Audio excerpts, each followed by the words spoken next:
Vamos continuar abordando os tópicos relacionados com as ferramentas matemáticas da mecânica quântica. Em particular, vamos falar aqui de operadores lineares e observáveis.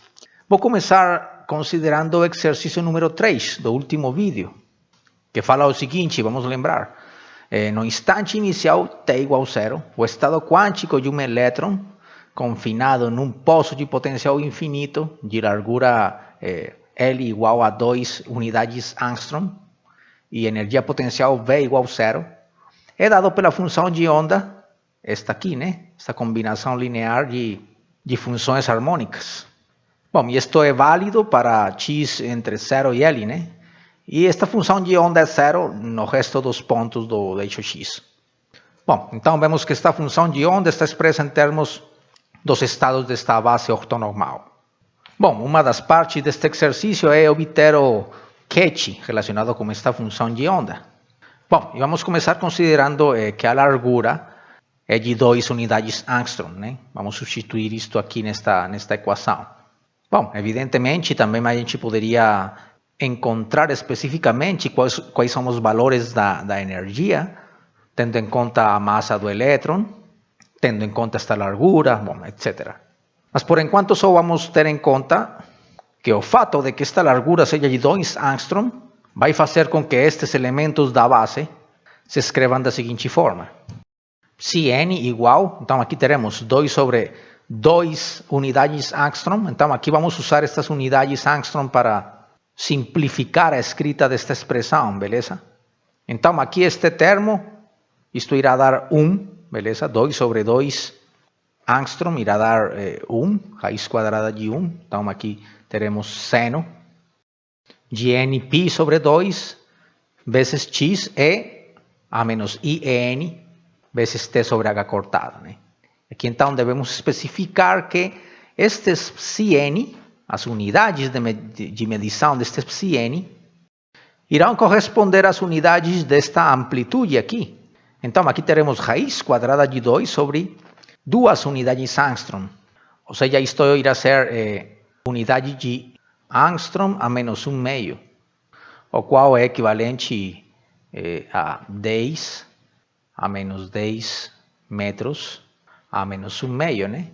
Essas seriam as unidades dos estados da base. Bom, em geral, de qualquer estado quântico, né? Neste problema específico. E também aqui as unidades de comprimento que estamos escolhendo, de acordo com esta expressão aqui, são unidades Angstrom, né? Ou seja, 10 a menos 10 metros.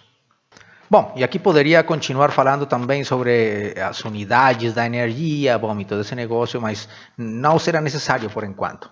Vamos falar sobre o catch associado com esta função de onda, né? Porque, especialmente quando a gente fala de operadores lineares, a notação de Dirac irá facilitar muito esta descrição. Então, de acordo com essa expressão aqui, o catch associado com este gama é uma combinação linear dos catches associados com cada um dos estados da base. Beleza? Ou seja, este cara será o estado associado com n igual a 1, beleza? Então a gente pode escrever aqui este catch psi1, né? Que irá corresponder com esta função aqui, beleza? Mais o coeficiente, que irá ser menos raiz quadrada de 2i, vezes este seno de 2πx, que vocês podem observar que corresponde a esta expressão quando n igual a 2, né? Então, isto terá associado o catch psi2, mais este coeficiente aqui, 2, vezes o estado associado com n igual a 3, né? O catch psi3. Então, essa será a expressão de gama na notação de Dirac, né? Especificamente nesta base. Então, podemos observar que as outras componentes, beleza? Porque aqui a gente poderia continuar escrevendo mais alguma coisa, a vezes o catch associado com psi4, mais alguma outra coisa, como o catch associado com psi5, etc., né? Que a gente sabe que são infinitos catches nesta base ortonormal, né? Então, vemos que as outras componentes nesta base são 0. As únicas componentes diferentes de 0 são as componentes 1, 2 e 3, né? Também a componente 0, que também existe, né? Para n igual a 0, irá existir outra componente. Ela também é igual a 0. Bom, outra coisa que vale a pena aqui esclarecer é que estes numerinhos que estão acompanhando aqui, estes catches, beleza? Este 1, este menos raiz de 2i, mais 2, são números adimensionais neste exemplo, beleza? As únicas coisas que irão ter dimensões, neste caso de dimensões de Angstrom a menos 1,5, irão ser estes estados quânticos, beleza?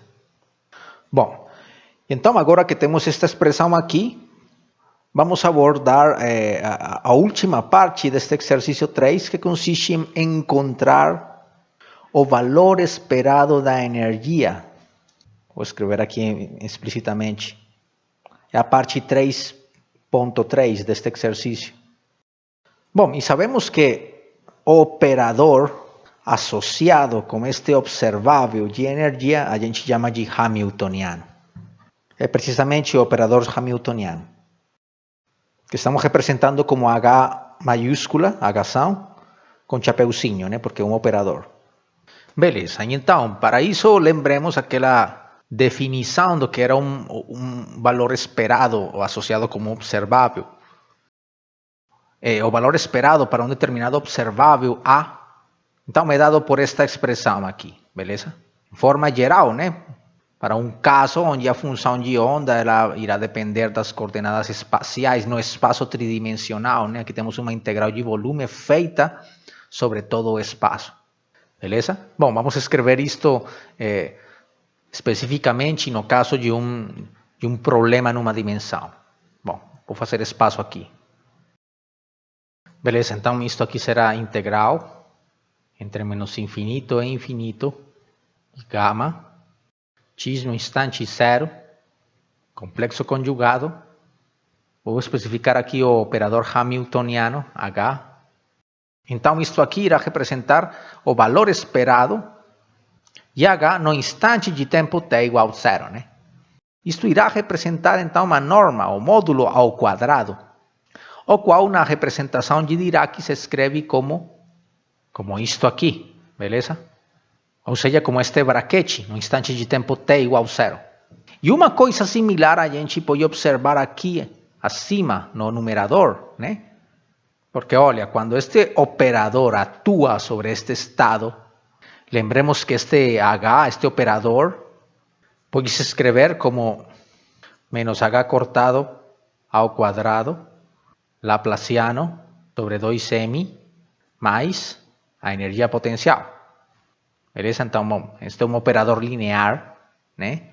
Que quando atua, quando a gente faz esta operação sobre este estado quântico, esta coisa irá virar outro estado, outra função de onda, outra coisa, né? Outra coisa que irá pertencer ao espaço de funções de onda. Vou chamar isto de gama linha. Ou seja, que este negócio aqui acima, este numerador, equivale ao produto escalar entre uma função gama e uma função gama-linha, que na notação de Dirac se escreve como isto aqui, beleza? O braquete de gama com gama-linha. Mas este gama-linha, bom, vou apagar aqui primeiro, na notação de Dirac, e de acordo com isto aqui, irá se escrever desta forma, como este catch, que é o resultado da ação deste operador H sobre este outro catch, beleza? Então, se substituímos este negócio aqui acima, ou seja, aqui neste numerador, né? E este outro negócio aqui embaixo, aqui neste denominador, então teremos o seguinte. Isto aqui, né? O valor esperado do operador H no instante de tempo t igual a 0 se calcula fazendo estes braquetes aqui, né? Calculando a norma aqui no denominador, no instante t igual a 0, e aqui no numerador fazendo esta operação, beleza? No instante t igual a 0 também. E esta forma é um exemplo de uma expressão geral que pode ser usada para qualquer operador A, que estabelece que o valor esperado em um instante de tempo t do observável A se calcula de acordo com esta expressão, tudo bom? E onde psi vai representar o estado quântico nesse instante de tempo t. Bom, em geral, este irá ser o catch e este o bra correspondente a uma função de onda definida em 3 dimensões, né? Bom, isso é uma expressão completamente geral. Beleza. Então, isto aqui é um caso particular desta expressão, beleza? E então, agora vamos passar a calcular aqui cada uma destas coisas aqui que fazem parte desta fórmula, né? Beleza, então vamos primeiro apagar aqui. Bom, beleza, então vamos calcular isto tendo em conta que o estado quântico é dado desta forma, né? No instante t igual a 0. Bom, então vamos calcular primeiro a norma, beleza? A norma deste cara, que vai estar dada desta forma. Então, o bra associado com este catch irá se escrever desta forma. Assim, onde estamos aplicando aquele princípio de que este objeto é obtido fazendo a conjugação hermítica deste objeto aqui acima, certo? Então, quando a gente faz essa operação de conjugação hermítica, simplesmente está mudando colunas por filas, beleza? E também mudando o sinal das unidades imaginárias que aparecerem por ali, né? Por exemplo, aqui neste caso, temos menos 2, temos menos raiz quadrada de 2i, aqui vamos ter mais raiz quadrada de 2i, né? Então, este é o complexo conjugado deste cara daqui acima. Bom, entanto que este número aqui, que é real, ele fica invariante quando calculamos o complexo conjugado. Tudo bom? Então, este será o bra associado com a função gama. Beleza? Então, o produto escalar deste cara vezes este outro cara. Bom, vou tirar por enquanto para simplificar a notação este t igual a 0, né? Aqui neste contexto irás entender que esta coisa está sendo calculada em t igual a 0. E então aqui teremos, portanto, esta coisa, beleza, que representa o bra, vezes esta outra coisa que representa o catch, certo? E então aqui usamos a propriedade distributiva do produto escalar, né? E também vamos usar o fato de que estes psi constituem uma base ortonormal, tudo bom? Então, as únicas contribuições aqui que irão ser diferentes de 0 são aquelas onde os índices são iguais, né? Ou seja, este cara aqui vezes este outro cara. Este produto escalar irá dar 1, certo? O resultado é 1 deste braquete, este vezes este. Entanto que este produto com estes outros aqui, com psi2 e psi3, irá dar 0, né? Bom, já sabemos isso. Por outra parte, este psi2, o único produto que irá dar diferente de 0 é como este psi2 aqui, né? E este psi3, como este outro psi3, será o único produto diferente de 0 quando estamos fazendo multiplicações com este psi3, tudo bom? Então, o resultado dessa operação é o seguinte. Este cara vezes este cara vai dar 1. Coloco aqui na cor verde porque, bom, estou multiplicando estes dois caras que são verdes, tudo bom? Este produto vezes este outro produto, o que vai dar? Então, irá dar este cara vezes este cara que é 1, certo? 1, mas é 1 que é vermelho, certo? Vezes estes escalares, a multiplicação destes dois escalares, que vai ser raiz quadrada de 2 vezes raiz quadrada de 2 é 2. I vezes I vai dar menos 1.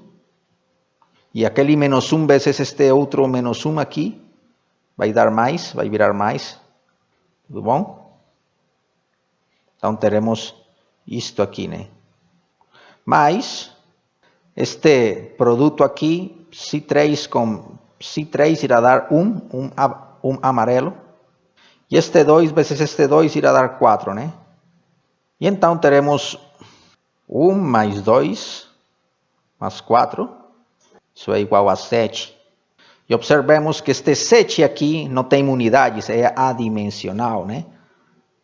Porque aqui quando estamos expressando estes sketches, bom, e estes bras, estas componentes, estas coisas que estão acompanhando estes vetores coluna ou estes vetores fila, beleza? São adimensionais.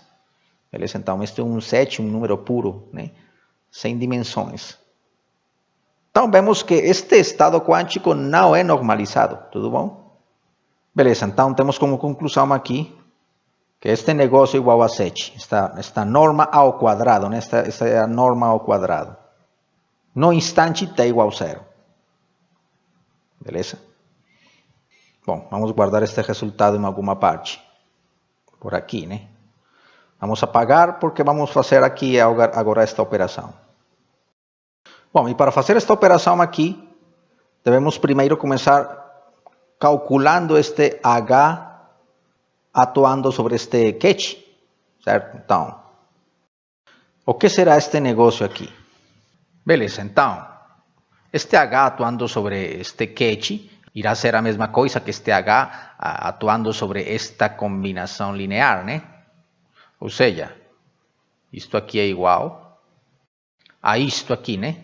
E dado que H é um operador linear, então esta operação irá equivaler ao seguinte.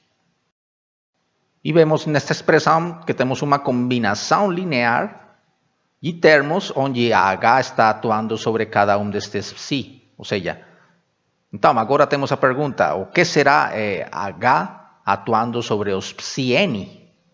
E então, para responder esta pergunta, devemos lembrar que este psi n, ou seja, estes estados estacionários, em geral podem ser escritos desta forma. Ou seja, para qualquer instante de tempo, bom, a gente pode escrever esta relação aqui, esta equação aqui.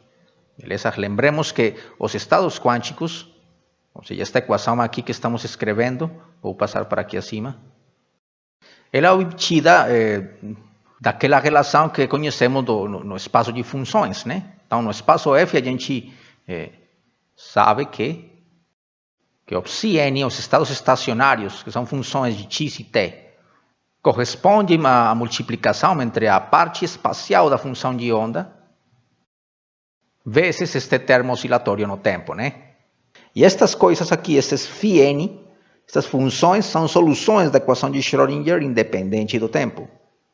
Elas satisfazem esta equação aqui, beleza? Então, quando a gente escreve isto no espaço dos sketches, irá se escrever desta forma, beleza? E analogamente, se escrevemos esta equação no espaço dos sketches, irá se escrever, evidentemente, desta forma aqui, tudo bom?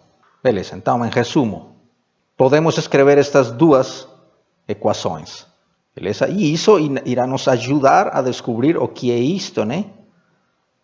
O que é igual a H atuando sobre o catch psi n. Então, vou chamar isto equação 1 e este negócio aqui de equação 2. Então, fazendo atuar o operador H chapéu, na equação 1, em ambos lados da equação 1, pela esquerda, né, obteremos o seguinte, isto aqui, né? Então, este operador irá atuar sobre os catches, né? Estes escalares, este negócio aqui irá ser uma escalar, um numerinho. Ele não irá ser afetado por este H. Então, por isso eu estou colocando este escalar deste lado, tudo bom? E de acordo com a equação 2, esta daqui acima, H atuando sobre psi n é igual a isto aqui, né? Então, teremos isto, né? O qual pode também ser escrito mudando a ordem destes dois escalares, né? Não existirá nenhum problema com isso. Isto aqui, né? Eu fiz isto, mudar a ordem destes dois escalares, só para observar, para ficar, só para mostrar explicitamente que esta coisa aqui, olha, esta coisa aqui é exatamente, de acordo com a equação 1, o catch psi n. Beleza? Então a gente pode substituir esta coisa, tudo isto por isto, por este ketchup CN. Então, vou apagar aqui tudo isto e vou pôr este negócio igual a N vezes CN. Então, vemos que os estados estacionários irão satisfazer a mesma equação que é satisfeita pelos autovetores do operador hamiltoniano. Beleza? Ou seja, que estes caras também irão ser autovetores de H chapéu. Vou chamar isto equação 3. Beleza, então, de acordo com esta expressão 3, já sabemos o que colocar aqui em cada uma destas partes desta equação. Beleza? Porque aqui, bom, isto já não é uma pergunta, né? A gente já tem uma resposta aqui através da equação 3. Então, vou aproveitar esta parte aqui, esta expressão, para escrever, para substituir diretamente este resultado. Então, aqui teremos este negócio igual a E1 vezes o ketchup C1. Aqui este negócio irá dar E2 vezes o ketchup C2. E aqui este outro negócio irá dar E3 vezes C3. Beleza. Novamente aqui devo lembrar que estas contas aqui neste lado estão sendo feitas especificamente no instante t igual a 0. Mas aqui neste outro lado, estas equações 1, 2 e 3 são totalmente gerais, né? Isto é válido para qualquer instante de tempo. Bom, então aqui eu posso simplificar isto nesta forma. E agora vamos fazer o braquete com gama, né? Ou seja, agora tendo isto, vamos pegar o Bra, que é este precisamente, e fazer o produto escalar com este catch, que é este, certo? Então, isso irá dar o seguinte, isto vezes isto. E já sabemos como fazer esta operação, que irá ser feita de forma similar a como foi feita esta operação aqui, né? Então, isto igual a este termo vezes este outro, irá dar E1, mais este termo vezes este outro aqui, irá dar 2 vezes E2, beleza? E este termo vezes este outro aqui, irá dar 4 vezes E3, beleza? Então, em resumo, este braquete corresponde a esta operação. A fazer E1 mais 2E2 mais 4E3, né? Então, vou simplificar aqui um pouco estas expressões. Então, tendo este resultado aqui, posso substituir aqui neste numerador. Bom, este denominador é 7. E então, no instante t igual a 0, o valor esperado para a energia desse elétron confinado nessa caixa, cujo estado quântico pode ser representado por meio deste catch, é igual a isto, o valor esperado da energia. Podemos perceber aqui, de acordo com esta distribuição de coeficientes, que temos 1, 2, 4, né? Que aquele valor esperado irá estar mais perto deste E3, né? Dado que este irá corresponder ao estado mais provável, de acordo com esta expressão aqui. Beleza? Este coeficiente aqui irá ter um módulo maior do que estes outros dois, então ele irá corresponder ao estado mais provável, certo? Bom, mas além de ter obtido este resultado aqui, que faz parte do exercício 3 do vídeo anterior, aqui é importante aproveitar estas expressões que estou escrevendo aqui nesta parte, especialmente a expressão 3, por exemplo, para falar do conceito de componentes de um observável, beleza? E também da representação matricial de um operador, beleza? Então, vamos começar considerando alguma destas duas equações, por exemplo, a equação 3. Vou fazer espaço primeiro. E agora vamos fazer o braquete com algum outro autoestado CM. Em geral, M é diferente de N, né? Poderia ser diferente de N. Bom, então, o resultado será isto aqui, né? Dado que isto é um escalar, então este cara pode ficar aqui do lado de fora. E teremos, portanto, isto E dado que estes caras são uma base ortonormal, esta coisa, pela propriedade de ortonormalidade, é igual a delta de Kronecker de MN, né? Portanto, podemos escrever isto aqui, né? Tudo bom?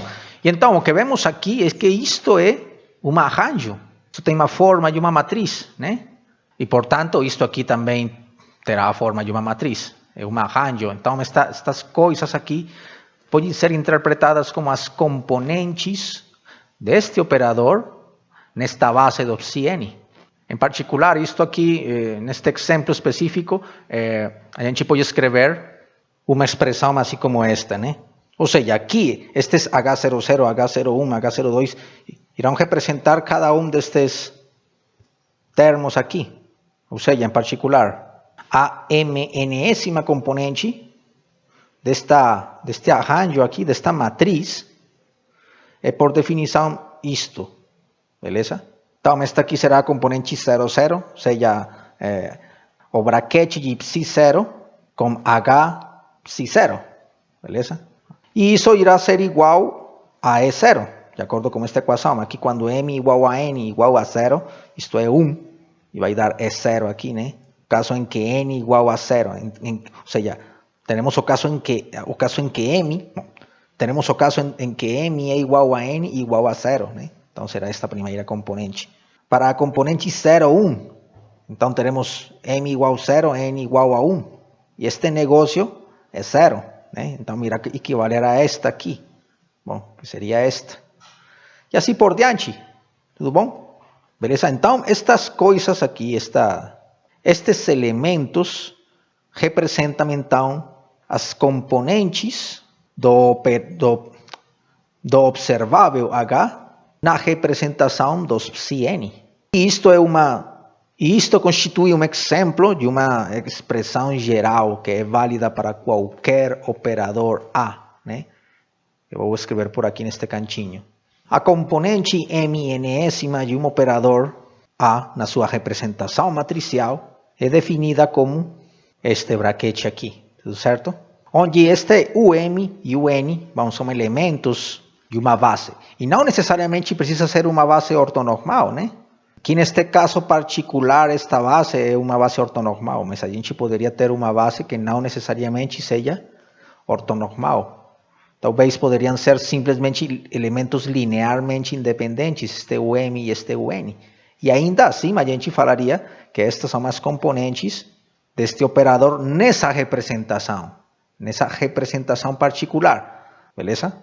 A gente poderia escolher uma outra representação, então estas componentes irão mudar, serão diferentes. A gente poderia expressar este observável, por exemplo, nesta outra representação, ou seja, a representação dos autoestados do operador H, beleza? Que não necessariamente são os mesmos do operador A, certo? Bom, sempre que a gente esteja obviamente descrevendo a mesma situação física, né? O mesmo sistema, a mesma partícula, por exemplo, numa caixa, tudo bom? Beleza, então, isto aqui representará as componentes matriciais do operador na representação dos M. Bom, então, aqui temos outro fato importante aqui nesta parte de ferramentas matemáticas da mecânica quântica. Beleza? Isto aqui é interpretado, então, como as componentes do observável A na representação dos UN. Beleza. Neste caso particular deste exemplo, observamos que a representação matricial do observável H é uma matriz diagonal, né? O qual é de esperar porque, olha, a gente está expressando este operador na base dos seus próprios autoestados, né? Ou seja, observem aqui esta equação, é uma equação de autoestados, uma equação de autovalores, desculpa. Isto é uma equação de autovalores. E estes psi-n são os autoestados, autovetores de H. E estamos expressando este cara na base desses autoestados.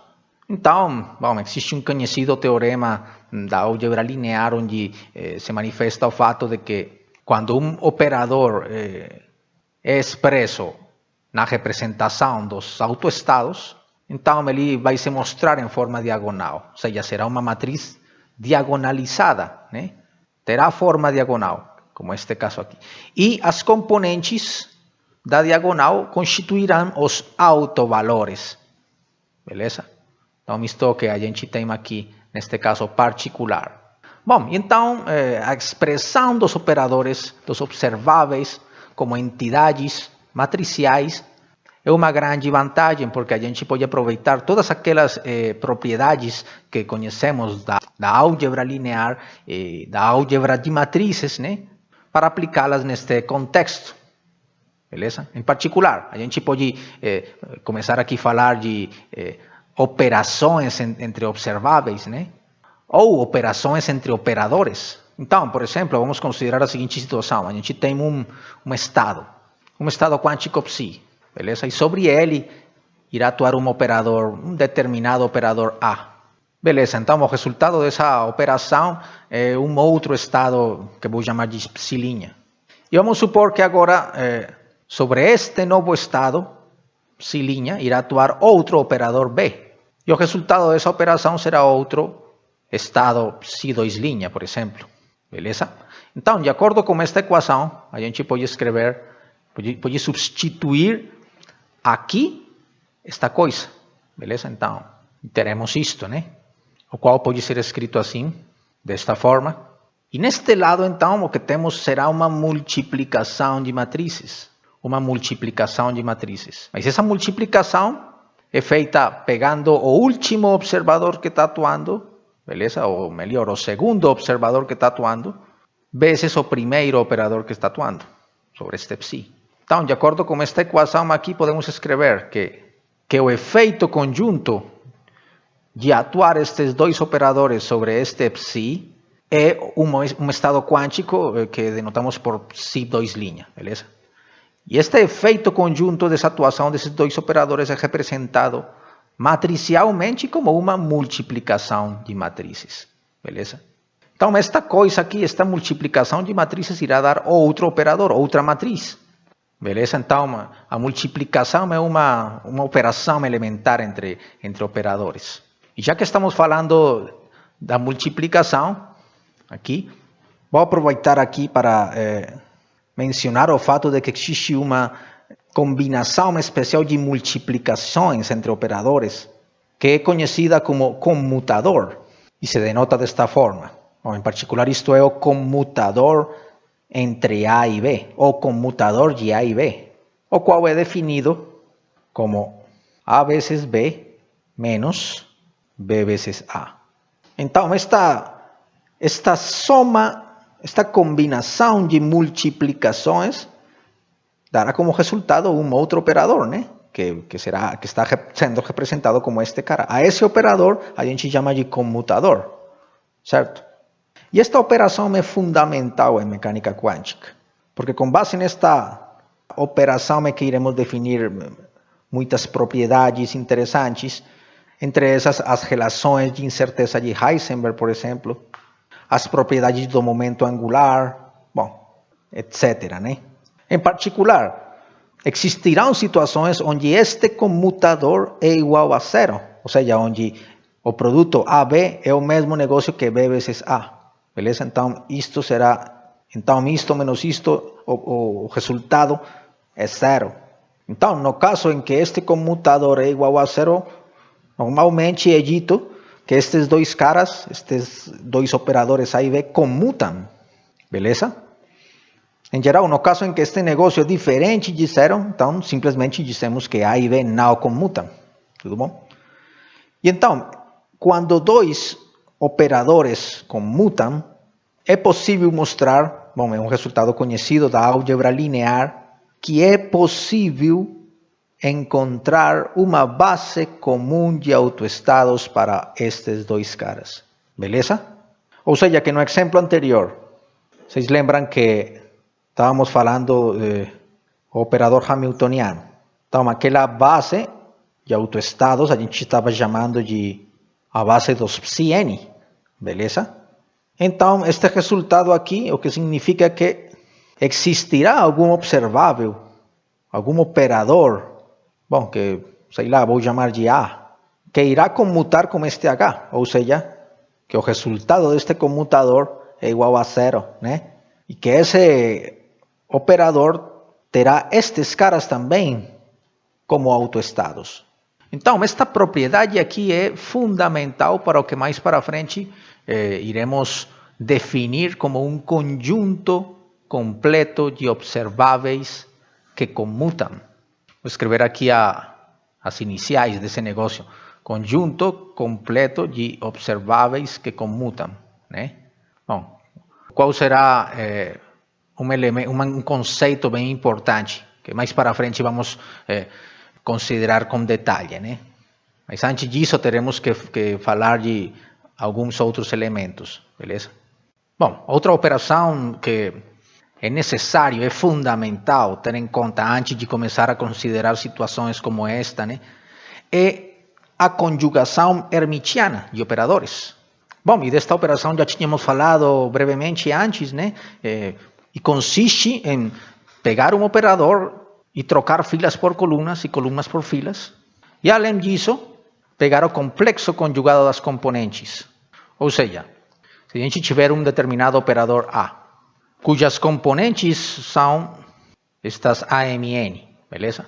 Tudo bom? Então, aquela operação de conjugação hermitiana implica que o novo operador, que iremos representar como uma A e uma cruz acima, né? Que é chamado de conjugado hermitiano de A. Então, este cara terá umas componentes AMN cruz, que são obtidas pegando as componentes deste cara, mas invirtindo a ordem destes índices aqui. Ou seja, trocando filas por colunas e colunas por filas. E, além disso, calculando o complexo conjugado. Beleza? Então, essa seria a definição do que é a conjugação hermitiana, né? Bom, então é possível mostrar, partindo desta definição, várias propriedades, né? Por exemplo, uma primeira propriedade elementar seria que o conjugado hermítico do conjugado hermítico é o operador original. Bom, partindo dessa definição, não é difícil mostrar isto, beleza? Outra propriedade é que, se vocês têm uma soma de dois operadores, beleza? Bom, aqui temos implícita outra operação mais entre observáveis, beleza? Uma soma.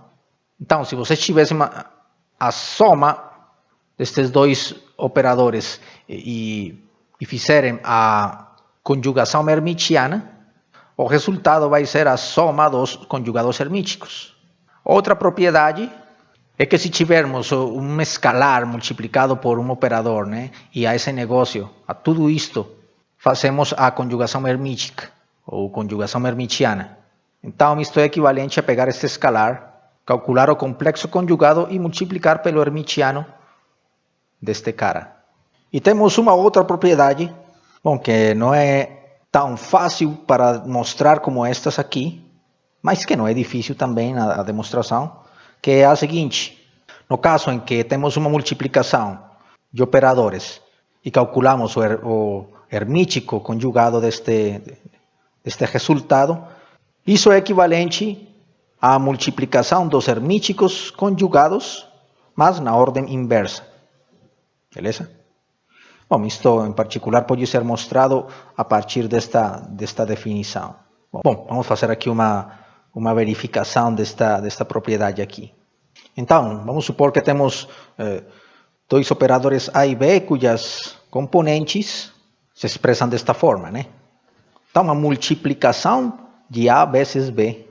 Isso irá dar um outro operador, uma outra matriz, que eu vou chamar de C, cujas componentes são estas CMN, beleza?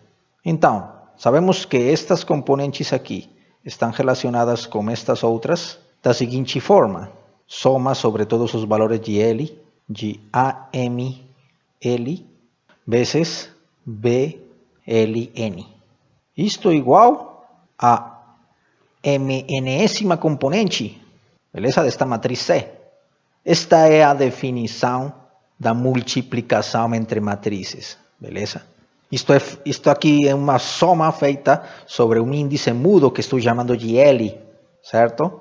Neste caso desta primeira matriz A, este L irá corresponder ao índice que identifica as colunas. en tanto que este L aquí en esta segunda matriz irá a representar o índice correspondente às filas, beleza?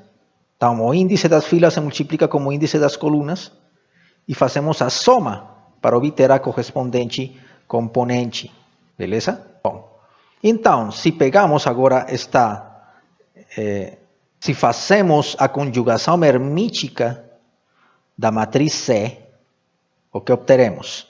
Então, teremos uma matriz C, que denotamos como C cruz, cujas componentes irão se escrever como estas aqui, mas mudando o índice M pelo índice N, e vice-versa, e pegando o complexo conjugado de cada uma dessas componentes. Ou seja, que estaremos fazendo este negócio aqui, né?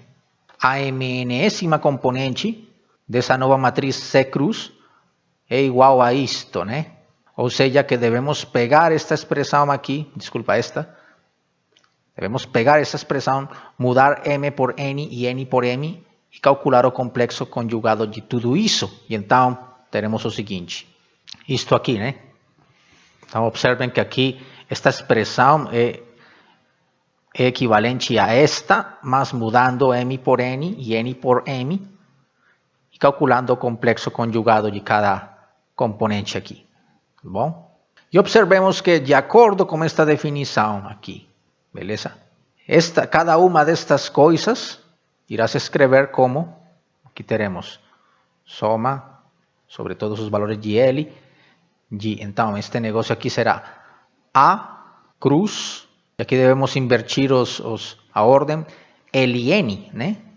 E aqui este cara será B cruz, ML, certo? Estou simplesmente aplicando esta definição aqui. E agora esta multiplicação pode ser escrita na ordem inversa, né? Porque isto aqui é simplesmente a multiplicação de dois escalares, né? Então, isto pode ser escrito como soma deste negócio vezes este outro negócio, certo? E observemos que este negócio está exatamente, olha, na definição, na forma da definição de uma multiplicação de matrizes. Mas, aqui esta multiplicação é equivalente a pegar primeiro a matriz B cruz e depois a outra matriz A cruz, beleza? Então, vou simplificar aqui esta escrita. Então, da mesma forma como esta multiplicação de matrizes em forma de componentes é expressa deste jeito, assim, esta coisa, bom, que posso escrever também assim, né? Seguindo este padrão aqui, beleza? Irá representar aqui a multiplicação de B cruz vezes A cruz. E esse negócio é igual simplesmente a C cruz. Mas sabemos que C é isto. Então, esta fórmula irá implicar, aqui podemos substituir este C por esta coisa, ou seja, teremos isto, né? Que é precisamente o que queríamos mostrar. E então, de acordo com esta propriedade, podemos mostrar várias coisas que iremos encontrar ao longo de algumas contas, usualmente aparecem na mecânica quântica. Por exemplo, suponham que vocês têm aqui um operador atuando sobre um catch. Bom, e então o resultado dessa ação irá ser um outro catch psi'. E então, se realizamos a conjugação hermitiana desta equação, ou seja, se fizermos isto, então, de acordo com esta propriedade, teremos o seguinte, isto aqui, né? Mas sabemos que o hermítico conjugado deste catch é simplesmente o Bra, correspondente a psi. E aqui também. Então, podemos escrever esta equação aqui. Tudo bom? De certa forma, escrever isto e escrever isto aqui serão fatos equivalentes. Poderiam ser considerados fatos equivalentes. Simplesmente esta coisa é a conjugação hermitiana desta equação aqui. Certo? Beleza. Mas o aspecto mais importante, talvez, aqui na mecânica quântica, pelo qual estamos precisamente abordando em detalhe esta operação de conjugação hermitiana, é o caso particular em que um operador, depois de ser feita esta operação, ele fica invariante. Ou seja, bom, para seguir a ordem, vamos chamar essa propriedade de propriedade E, beleza? Então, no caso em que o conjugado hermítico de um certo operador A é igual a esse mesmo operador, dizemos que este cara é um operador hermitiano. Ou também este cara é chamado de operador autoadjunto. Bom, e vamos ver por que este conceito é tão importante aqui em mecânica quântica. Então, consideremos, por exemplo, a equação de autovalores deste operador, que irás escrever desta forma, né? Então, este lambda será um autovalor do operador A e psi será um autovetor, beleza? E agora vamos calcular o hermítico conjugado desta equação. E então, lembrando as contas que fizemos anteriormente, falando das anteriores propriedades, encontramos que a conjugação hermitiana desta equação é desta forma, né? Então, em geral, este lambda é um escalar que pode adotar valores complexos. Então, isto representará o complexo conjugado de lambda, beleza? Mas, no caso em que este cara seja um operador hermitiano, beleza? Temos que A cruz é igual ao mesmo operador A, né? Ou seja, que podemos escrever esta equação aqui, né? Este A cruz pode ser substituído por este A. Obviamente, isto é verdade se A for hermitiano ou autoadjunto. Então, agora vamos fazer o braquete de cada um dos lados desta equação com psi. Então, o resultado será isto aqui, né? E aqui, neste lado esquerdo, de acordo com esta expressão aqui, isto é igual a lambda vezes psi, né? E então obteremos isto, certo? E dado que este lambda é um escalar, bom, e também este lambda conjugado é um escalar, eles podem ficar deste lado dos braquetes, né? E, portanto, podemos escrever isto aqui, né? E se passamos este termo ao lado esquerdo da equação e fatoramos este braquete aqui, esta norma ao quadrado de psi, teremos que esta multiplicação aqui é igual a zero, né?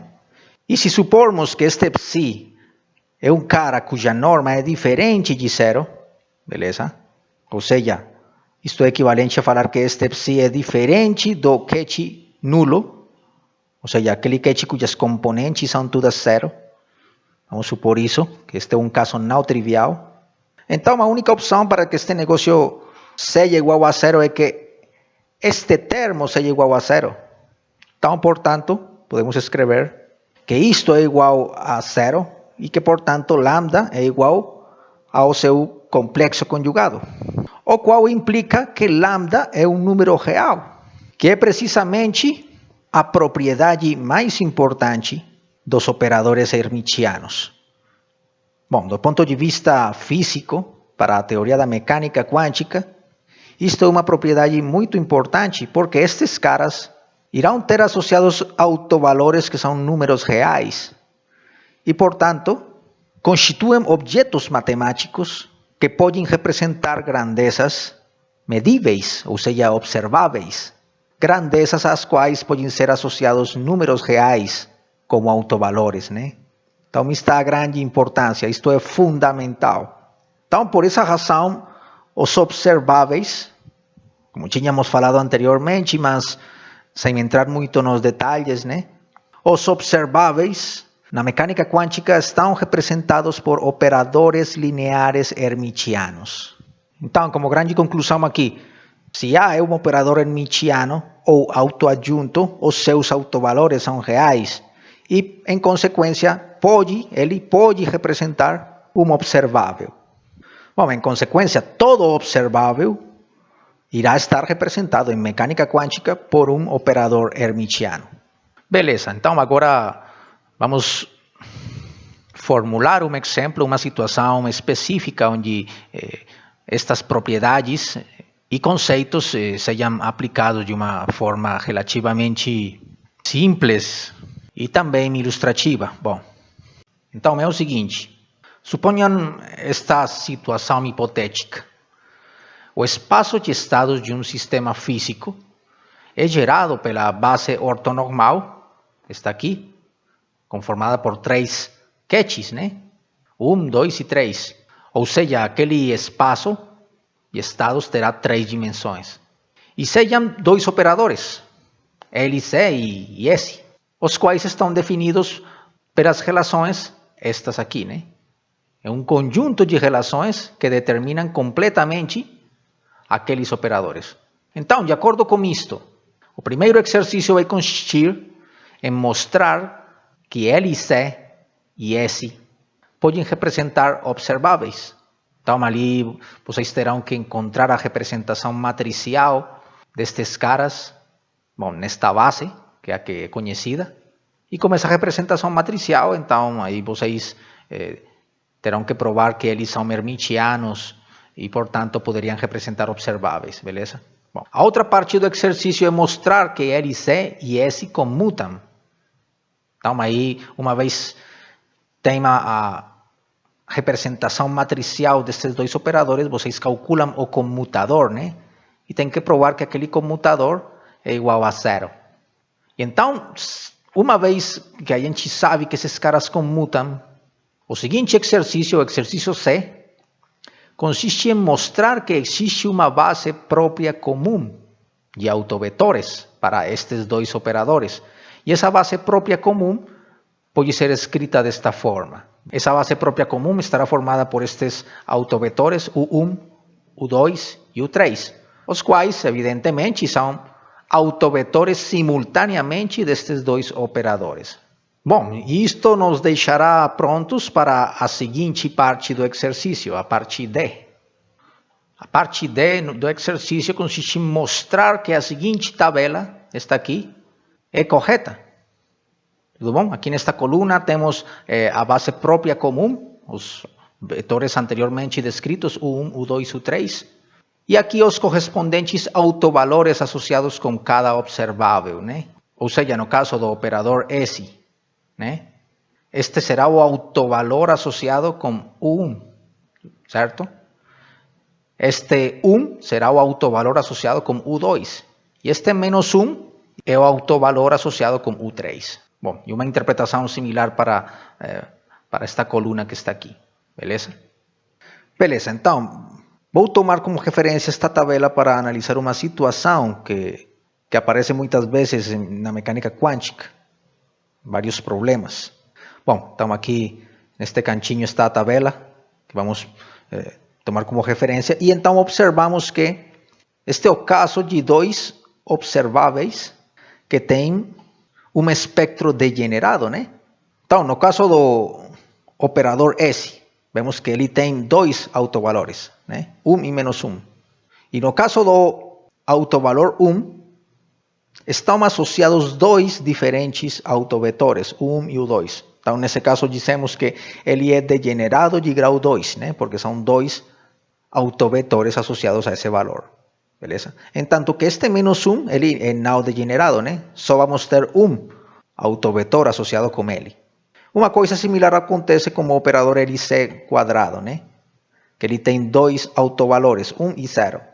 Em particular, o autovalor 1, ele será degenerado de grau 2, porque a ele serão associados dois autovetores diferentes, o 1 e o 3.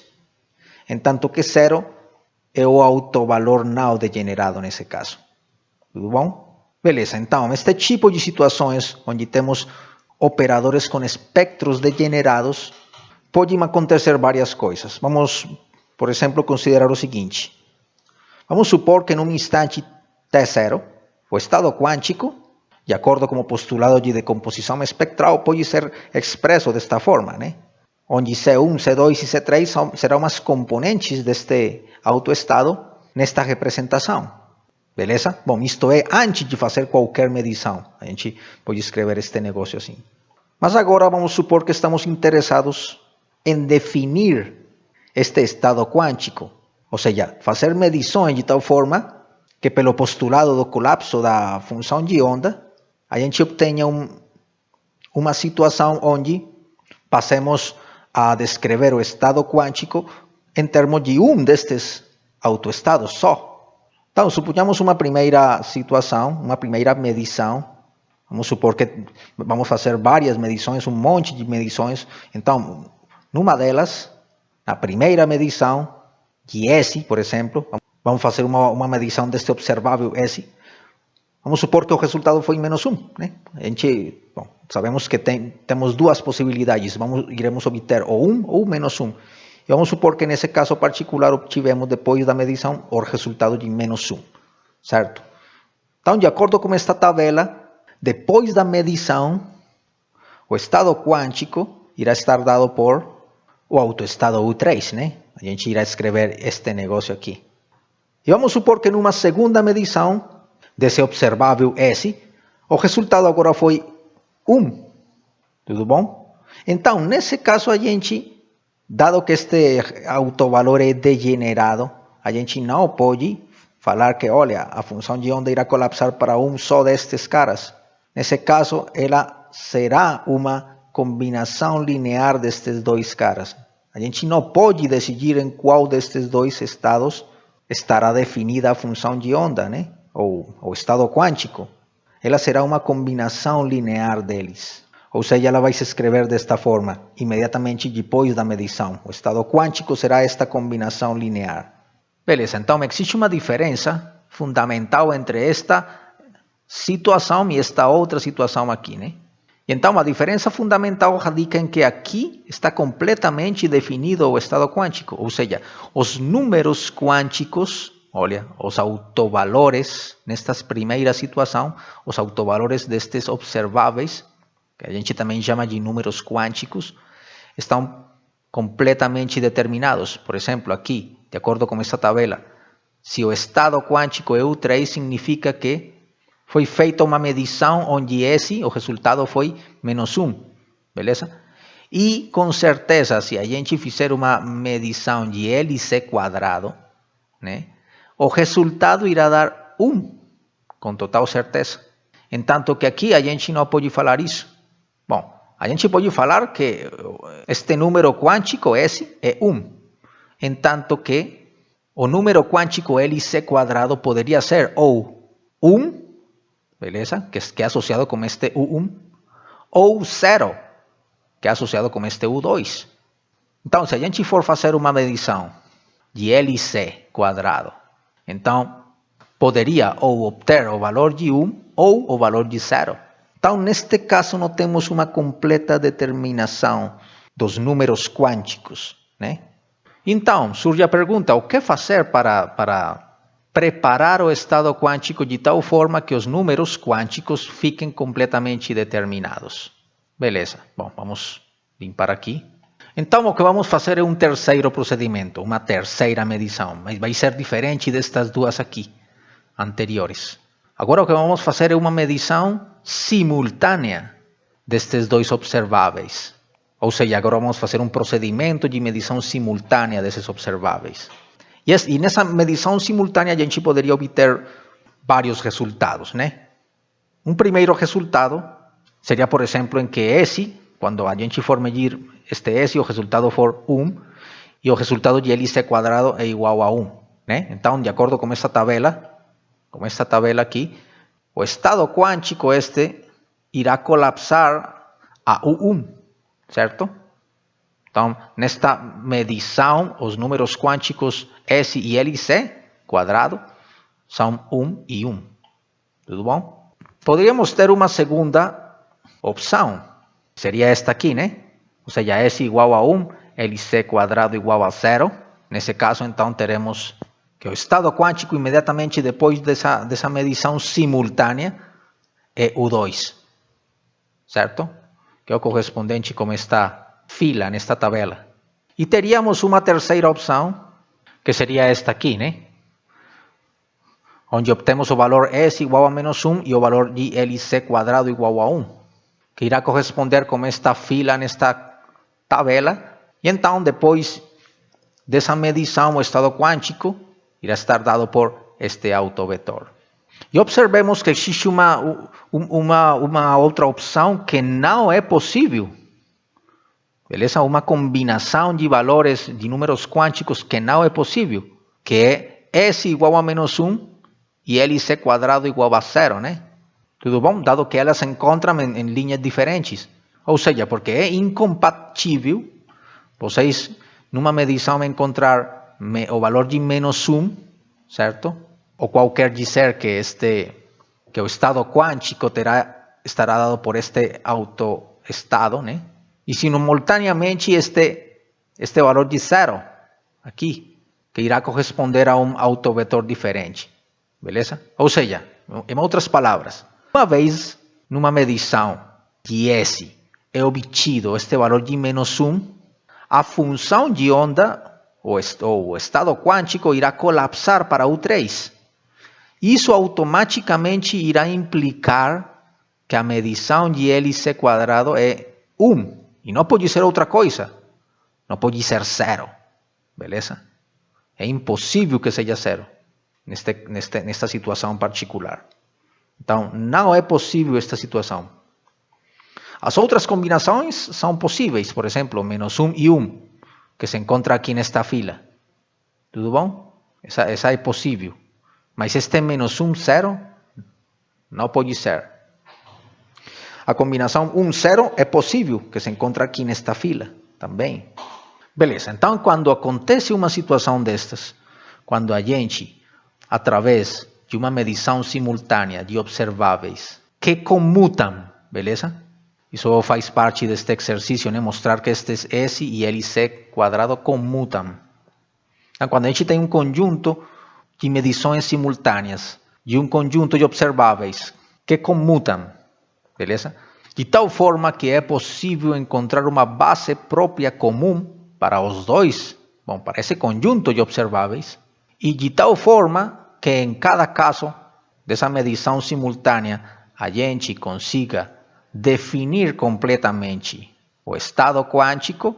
Então dizemos que nessa situação temos um conjunto completo de observáveis que comutam. E esse negócio é chamado, então, como C, C ou C. Dizemos também que esses observáveis, ao ter um conjunto de autovetores comuns, uma base própria comum, esses caras são compatíveis. Ou seja, eles formam um conjunto de observáveis que são compatíveis. Beleza? Eles comutam. Então, eles são compatíveis. E a gente tem esta relação aqui. Ou seja, dado que eles comutam, é possível encontrar uma base comum própria. Beleza? E nesse caso, dizemos que estes caras são compatíveis. E isto, fisicamente, tem um significado bem profundo, né? E o fato de que a gente pode fazer, é possível fazer medições simultâneas destes dois caras, destes dois observáveis. Beleza? Ou seja, a gente pode determinar com completa certeza, fazendo medições, os valores correspondentes a esses observáveis. Bom, e isto está relacionado, este conceito de compatibilidade está muito relacionado com um resultado obtido por Robertson em 1929, que é o seguinte, que é esta aqui, que está a relação de incerteza entre dois observáveis A e B. Tudo bom? Lembremos o que é a incerteza de A.